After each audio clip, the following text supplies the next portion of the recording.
So hi guys, today we're going to go over how do you get a Photoshop character into Character Animator for rigging. We've done this several times, but I just want to go over it one last time very quickly. As you can see, we have a Photoshop file with a head and body set of folders called Zella, and if you look in the body, we have a plus leg, left leg, plus right leg. In the arms folder, we have a set of hands, two different types of hands, so you can see this hand or this hand will be in the actual, along with an umbrella, those kinds of things. So we've got the character rigged up, we checked it, and we're ready to bring it into Character Animator for rigging. So let's move over to Character Animator. And the way we start is just by double clicking the project area after you've started a new project. Find your Photoshop file, bring it in, and just bring it into the area here just by double clicking the puppet. So let's just go ahead and do that. Oops, double clicked outside. That'll bring it into the rig mode. The first thing we need to do is take a look at our puppet. We're starting with the head. As you can kind of see right here, it's got some things already set up because we named everything correctly. Notice if I select the head, you see the head here. You select the left eyebrow, right eyebrow is on the right eyebrow, and you can see I'm looking at our tags area to make sure that each tag is correctly labeled. Mouth is selecting mouth, nose is not selected because it's not an independent layer, so it won't show up, but you can go ahead and tag it as the nose here if you want. Hair top, that's where the hair is, the hair on the left and the hair on the right. And then the face background and the back of the hair. So these are just how I have the puppet set up. I'm going to check my body at this point, and you can see there's nothing outside of the yellow area, which is a good sign. I have my right arm, my left arm. You can kind of see the umbrella that's in the right hand there, which will be a swap set. The body, left leg, and the right leg. Okay, let's get started with the puppet itself. So I'm going to close everything up, and you can see there's the Zella puppet. I'm going to go back way up here, and it's called Alice Final. That's because that's what I named the Photoshop document. And I'm going to select that, and you notice it has 8 different properties. You can see them right here. And what we're going to do, or 8 different behaviors, and what we're going to do is we're going to add 3 more behaviors. You could do that here with the plus button, or you can do it over here in the behaviors area with the plus button. The 3 behaviors we're going to add are 2 draggers, so we're going to add a dragger. And you notice it made a new dragger called Dragger 2, right? And then we'll add that one more time. So we have 3 draggers all together. So we have Dragger 2, Dragger 3. We're going to add eye blink, auto blink. This will allow the character to blink automatically, so you don't have to worry about blinking when you're performing. And finally, limb IK. So those are the behaviors the 4 additional behaviors that we're adding. Now we're going to go ahead and change the names of these draggers. The little bars here, if you click on them, you can say rename behavior. And the first one we're going to rename to dragger body. And we'll talk about this during the performance. The second one we're going to rename to dragger right arm. And the last one we're going to rename to dragger left arm, or L arm. Make it easy for me to see it. These draggers will allow us to drag a specific part of the body when we're performing, so that we have 3 possibilities, 3 performance possibilities. All right, let's go ahead and get Zella set up. We're going to open her up here and start with the head. And you'll notice that we have, if we zoom in, the head label here, and I'm going to put this down by the neck, and I'm going to go ahead and label this with the neck as well. So now it's head and neck, and I'm also going to make this a draggable, but just by clicking here. So we have draggable, head, neck. This is where we're going to drag the entire body around with, and we're going to use the head as the anchor. We're looking at our left eyebrow, making sure that everything is correct. I'm just moving that little eyebrow thing a little higher so that it's at the higher area. We're going to open up our right eye, and we're going to make sure our blink for our right blink is selected, and it is. The pupil, we want to make sure that that little yellow outline is correct, and that is correct. And then finally the right eyeball, that looks good because that's where our pupil will actually reside. So that looks good. Left eye, let's open that up, make sure the blink is correct. Yep, the blink is correct, and everything else looks good. Now the mouth, we want to check to make sure all the shapes are actually going to align. So we'll just go down with the smile. That should be smile. Surprised should be surprised. And you'll notice way at the bottom, W-O-O. Notice how it doesn't have W-O-O here. It has W-O-O. So this was a spelling mistake. One way to fix it, you can just like double click it or select W-H-O-O while it's selected. I'll just go ahead and click that, and now that is mapped to that phoneme. So if you did make a spelling mistake like that, you can actually just fix it. We'll just go back through U, S, R, Ch, M. Everything else is working out well. We're getting a specific phoneme for every one of our mouth shapes. So we start there. Otherwise, you've wasted a drawing, right? We've got the nose. We've already set the nose, right here. The hair top.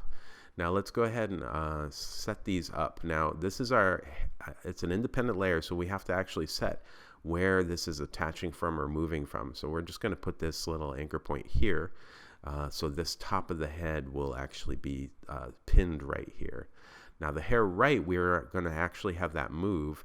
So I'm going to first off pin it here. This is where it'll be stable. But I'm going to put something at the bottom here called a dangle. So down here, if you click on this little dangle thing, you can actually just click, and that creates a dangly thing so that it'll be stuck here. This will be fixed, and we want to make sure that's fixed by selecting it. I'm going to go back to my selection tool here, and we're going to call this a fixed point. That means it doesn't move. And then finally, the dangle we want to actually make right here, and that actually dangles. So we're going to do the same thing with the left hair. We're going to move the anchor point up here. We're going to make that a fixed object, right? And then we're going to add a new dangle at the bottom here just by clicking. So that'll be fixed here, and then it'll be moving here. The face background looks good, and then the hair background looks good too. So we're going to close up our head and start with our body at this point. So let's start with just the right arm. So we're going to select our right arm, and you'll notice that because it's independent with a crown, has a plus, we have to set our anchor point, and so we're going to set that at where it overlaps the body, and that's where we're going to set the anchor point right here. And then I'm going to add two tags. I'm going to click on our little tag area down here, and right here I'm going to label that as our right wrist, and then here I'm going to make that an elbow, right elbow. I am not going to label this as the right shoulder because we want to do that in the body area. So the right arm is good. Now I'm going to add some sticks, bones, right? And I'm going to make sure not to touch the dots. I'm going to add a bone here and a bone here. So you can see there'll be 4 objects on the right arm. We're going to do the same thing with the left arm. So I'm using the space bar to move this over. And again, we're going to start by taking this object here, this anchor point, and lining it up with the body right here where it's going to overlap. We're going to add 2 new tags, the elbow, and we're going to tag that, and the wrist, and we're going to tag that, and you notice that it aligns here. And then we'll add 2 more sticks to give us some bones. All right, so the arms are finished. Let's jump down to the legs and do the exact same thing. Starting with the left leg, we're going to move our rotational area here. That's where the leg will originate or rotate from. If it rotates, we're going to select our tool. We're going to make our knee, and then we're going to label that as knee. We're going to make our ankle. We're going to label that as ankle. Heel. We're going to label that as heel, and we're going to add a draggable. And then finally toe. Let's see if I can get in there. Toe. And then we're going to label that as toe. So we've got toe, draggable, left heel, left ankle, and left knee. You can see there's 4 things here. Let's add 2 bones. One here and one here. If you want to add a bone between the toe and the draggable left heel, you could do that. I'm not going to do that for now. The right side, we're doing the same exact thing. I make the anchor point there. I select tag here, and I make the knee about where the other one was, label it. Make the ankle where the other one was, label it. The heel where the other one was, label it, and make it draggable, just in case I want to lift the foot. Oops, I just made something else here. Use the space bar, and then finally the toe, and then just make that the toe. So everything is correct, and now we add 2 more sticks. We can tell it's correct just by looking at the number of objects that each of these groups have. It has 6, so we're good to go. Okay, let's go ahead and zoom out here, and so you guys can see what we're doing. Now we're going to go to the body group, and this is where we want to add the last tags that we haven't added yet. You notice little green dots from the left and the right arm. We're going to go ahead and add new labels, and we're going to go right over the green dot and click here because we're in the body group. And I'm now going to select the right shoulder, and on this side I'm going to select the left shoulder, and here I'm going to select the right or left hip, and then here I'm going to select the right hip. And then finally I'm going to use my move tool here. So it's a selection tool, and I'm going to zoom in, and the body also has its own little tag here, and I'm going to put the body tag right about where the waist will be, and then I'm going to label it as a waist. So it had a tag, I just moved the tag right here to the waist. That's where the anchor point for the body will be, and then I labeled it as waist. So at this point the body group has 4 tags altogether. Let's take a look. There we go. One last thing we forgot to do, we want to be able to move the wrist, right? So we have to go back into the arm, select our right wrist, and make that draggable. And now we have a draggable right wrist, and we're going to do the same for the left wrist as well. So again, I select the left wrist, go down here and make it draggable as well. So now we have a draggable, don't want to drag it off the character. So I'm just holding the space bar key down. There we go. At this point, we should have a fully articulating character with hair that moves. Now, our hands will want to have them swap, right? So we're going to look at our right arm, and then I'm going to open up the folder that had the left and the right hand. I'm going to take that entire folder, and I'm going to move it into this triggers area, and I'm going to create a swap set just by holding and then letting go. And when I do that, it automatically creates this swap set for the hands, and I'm going to zoom in so you can see this, and then I'm going to move it over here. Now the right hand up and the right hand down, one of them will be a default, right? And currently the down is on, so it's by default on, so it's going to be our default. And I'm going to go ahead and select latch. That means once it's on, it won't come off. I won't have to hold anything down. And then finally, the other hand, and notice how I moved it up to the top, so I know default is at the top. The other hand is not going to be our default, so we have to press a button for it to become something. So I'm going to click in here and do the number 1, and then I'm going to hit return. So when I hit the number 1, I'm going to hit this latch button as well. The 1 will make that hand switch to this look up, right? And then when I hit the 1 again, it'll go back to the right hand down, the default hand. Okay, so I don't need a number for default because that's just what's there when this is not on. We're going to do the same for the left arm. Again, I'm going to go to the left hand group, and I'm going to drag the entire group into this create swap set, but we're going to do something a little different here because I just wanted to show it to you. So here's our left arm group, and you'll notice that we have something like an umbrella as well as a hand holding the umbrella. So I want both of these things to turn on at the same time with a single number, like the number 2. So currently we have our left hand open, which is what we have, and that's default. We know we want to latch that, right? And then the left hand closed, we're going to make that 2, right? And we're going to make sure we latch that. But here's the problem. If I hit 2, I also want the umbrella to go along with it. And the way you do that is you take this umbrella layer and you put it on top of the left hand closed layer.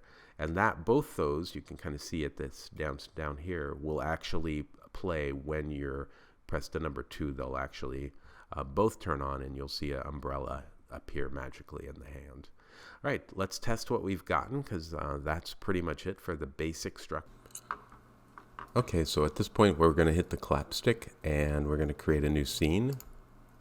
And you can see our puppet is now brought into the scene. I'm going to go to my transform tab and I'm going to scale the puppet down a little bit so we can see it and take a look at and see if everything is working. We have our ability to drag the character by the neck. Each arm seems to be working just fine. You can see the eyes are a little bit crazy because of the extreme amount of eye gaze that's happening. So I'm going to take it on keyboard input only, and I'm going to change the keyboard strength to about 50%, so you can kind of see if I move the keyboard now, things move as they're expected. The mouth looks like it's moving just fine. Auto blink is on. Let's take a look at our triggers. Number 1 flips the hand. Number 2 makes the umbrella come in and out. And when I move it, I notice the hair is moving, but I don't notice this hair is moving. So something is wrong with the way we set this hair up. So let's go back into our rig and select our right hair. It's right, hair left, hair right. And let's see what we've done. Okay, we can see right away that the fixed area is correct. It's fixed at the top, but this is supposed to be a dangle, not a draggable. Must have accidentally mislabeled that, so let's make that a dangle. At this point, let's go back to our recording area and see if the hair is working, and it is. All right, at this point, we're going to be bringing in the audio file for this puppet. So up in our project panel, I'm just going to double click it and find the audio for the puppet. In this case, it's Alice intro. I'm going to import it, and you'll notice when I import it and have it selected, on the right hand side it'll say transcript, and it is expecting a transcript. So here's what we're going to do. We're going to create a transcript for this audio file. So let's go to a different program called Premiere. You guys know what Premiere is like. This is just a blank Premiere project, and what I'll do is import media by double clicking here, and I'm going to select the audio file that I just imported into Character Animator, and it's right here. I'm going to just quickly drag it into our timeline so I can make a very quick timeline with that audio. I am now going to do something different than something we haven't done. I'm going to go to Windows Workspace, and I'm going to go to Graphics and Captions. When I do that, I get a bunch of text tabs here, but by default it should be on the text tab, and you'll notice right here transcribe sequence. So I'm going to have this selected, and I'm going to select transcribe sequence, and English should be available in the lab. If it's not, give me a heads up. I'm going to hit the transcribe button, and what will happen is this transcription, this audio file will be sent to Adobe and then sent back with transcription, and you'll see this text come in a moment, completely transcribed. After that, we have 2 more steps, and we are done with our transcription. So as you can see, here's actually all the text that we actually wrote and spoke for this file. So the next thing we want to do is create captions, and there's this big button right here, so we just click it. Everything should be by default correct, so we just hit create. And what it will do is it will create a file that we'll be able to export and bring into Adobe Character Animator. Finally, exporting this file, we just click these 3 little buttons, click export SRT file, which is a closed caption file, and then we're going to save this on the desktop. I'm going to just replace it because I've done this before. All right. Now if we move over to Character Animator and select the import button, you'll notice that the SRT file will be available to import, and we'll just go ahead and import it. And you can see now this will be helping Character Animator with the lip syncing for this next part. All right, we've got our audio. It has a transcription file, so let's drag it into the timeline above the character so that it's on the top. I like having it on the top, so this way if I want, I can take this little shy button, turn it on, and then hide it later using the main shy right here. Anyway, so I'm going to select the audio, select the character by holding down the shift key, and finally I'm going to go to timeline, and I'm going to compute lip sync take from audio and transcript. This is going to give you the most bang for your buck. It's going to give you a lip sync that's very, very accurate based on the writing and the sound, so you're not going to get a better lip sync from that. And remember, this lip sync had to be enabled. This button could not be turned off, or otherwise this would not have worked. All right, just to show you that this is working. So we can kind of see that it is actually running. So we do not need to have this lip sync thing turned on anymore. In fact, we can turn off a lot of these things because we're going to start recording. I'm going to zoom out so you can see what we've got so far. And you can see that at least the mouth part is all done. So I can shy this person and then shy that, and I'll be left with the visemes. In fact, let me shy the visemes as well. And now we're back to the Alice final. The way you will be recording using all these new draggers is you'll be using only one dragger at a time per pass. You can click anything you want, but I've already given you a suggestion of how to do this. So for instance, let's turn off triggers, turn off the face, turn off the eye gaze, turn off the right arm. We'll keep the right arm on, turn off the left arm, and turn off the body. If we were to record now, the only thing it would record is this one dragger arm. So let's go ahead and do that by hitting the record button. And what we're going to do is we're going to be focusing on this arm.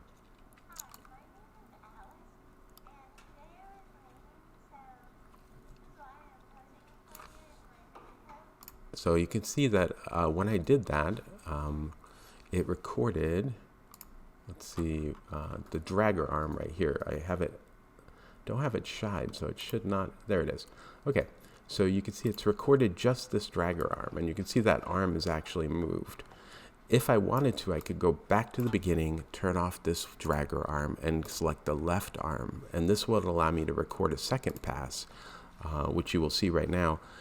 And this allows me to select just the left arm. This way both arms could be moving at the same time. Of course, if they do this, it's crazy. I'm going to stop the recording, and now you see I have a dragger arm right handle and left handle. So both of these are correct. Finally, we could do the body as well. So we'd go another pass, and then we would hit the record button and then do the body.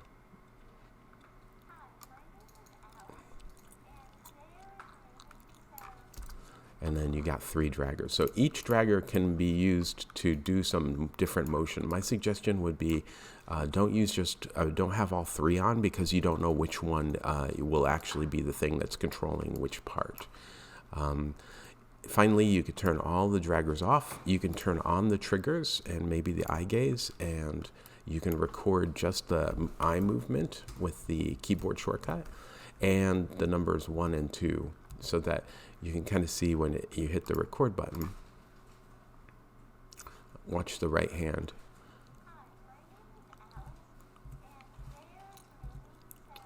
So I hit that one number, the number 1 2 times, and I'm going to zoom in so you can see that right here. This is the right hand where it flipped. You can see, watch the hand. You see how it flips? If this flip makes no sense there, you can move it to here where it starts, like there. So you can move these flips around, in fact, and keep them on longer until they make sense. So you can extend them. You can watch the video and wait for the next one. So this next one will be over here. And the nice part is, if you want, you can actually duplicate these things. So you can option drag them to create slices. You can cut them by using the option key down. The option key will allow you to cut it. And also you can copy it and then paste it. So now I've pasted another one. So if you need hands to flip, you do this more manually as you watch the video. You can see this makes no sense, the hand flipping right here. So we're just going to delete that and then watch through the video until we're happy. So you go through and do as many takes as necessary until you have a character that feels dynamic and interesting. Your face will also be something you'll do a pass at, because that'll be the thing that you're moving here, right? So if you're recording with just the face turned on, and we'll turn off the triggers because we don't need them anymore, they're right here, you can just record the face. So just like this. So the way you want to go about recording this is up to you, right? Now you can just do one dragger, but you can do multiple as well. When you're ready to export the character fully and you've got everything all finished, oops, keep switching over to that thing. Let me zoom out here. You've got your character here and you're ready to export it, and you can see, let's turn the shy back off so we can see that we're just exporting where the timeline audio stops. We're not exporting extra. You'll go to the file, export, and then you're going to remember you're going to export the video with an alpha channel. So we're going to select alpha. We're going to put it someplace where we can find it and say save. And what will happen is the media encoder will open, and then you have to make sure that you hit the play button one last time to make sure that that is being exported. Some tricks and tips I would suggest is maybe creating some poses the way we did in class. Just posing using one of the draggers. Maybe you could select the body dragger to create a bunch of poses. And I can show you how to do that in a moment as soon as the media encoder opens. In fact, let's go ahead and do it while that's happening. So I'm going to move over here somewhere in the timeline, and I'm going to turn on my triggers and my dragger, and I'm going to select the body dragger. You got to select one of the draggers, and then with that dragger, I'm moving this character into position like this, right? And I'm going to say, that's a position. So I'm going to go under scene or timeline, and I'm going to select record 2-frame take. And when I do that, you'll see right away down here, and if I zoom in so you can see it, it's recorded 2 frames of movement. You can see that it gets into that position when it hits those 2 frames. I'm going to expand all 3 of these things so we can see how this works. And you can see it'll go here, and then it'll come out, and it snaps, right? So what I'm going to do is open this up a little more, and then I'm going to grab the top part, and that allows it to smoothly go in, and smoothly come out. You see that? So this becomes the possible look, right? So I'm going to right click on that, and I'm going to create a replay trigger, right? And we're going to just do that, and we know that right here is our replay trigger, and we can rename it by right clicking on it and calling it hip hands, right? And now if we play it, you see it, and hold down to play, it gets to that. And so what we do is we want to just kind of turn this into a trigger. So we're going to move this over here, and we're going to call this number 3 because we haven't used 3 yet. And we're going to go ahead and make sure it's latched. So now if I hit the number 3 and then 3 again, you'll see that it gets into that position and out of that position. I don't need this anymore, so I can delete it. And so I've created a hip hands trigger so that I can easily, while it's animating, just get to that. Another position might be with the hands like this, and the hand flipped with the number 1, and the hands like this, or the hand here on the hip, and again, a little bit bent, and that could be a look. And again, Command 2 will give me a 2-frame thing, and that allows me to open it up. And you can kind of see there's our take, right? And then we can easily do the things we've talked about before. We can select both of these, zoom in, make sure that I'm going to go to this area just so for finalization here, running out of time. So make sure that QuickTime ProRes Alpha is all selected, and before you end, you have to hit this play button, as you probably already know. And what will happen is the character with the audio file and everything else will export, and you can see nothing happens after a certain point because it's done, and that will then show up on the desktop as scene-Alice movie. And that's it. Hopefully you'll get a couple of, try recording, several times. If you don't like what you've done, throw everything away and start over, because it's very easy to create stuff. One thing I want you to notice on this that I made a mistake about was, notice that the audio created a bunch of tracks that were my voice when I did those passes. So when you're doing this, make sure you turn off the microphone here. because it's not needed and you don't need to have audio automatically come in. So just a FYI there. Okay, let's see what we've got on our desktop. And here's our scene, and this can go right into motion. Okay, hope this helped.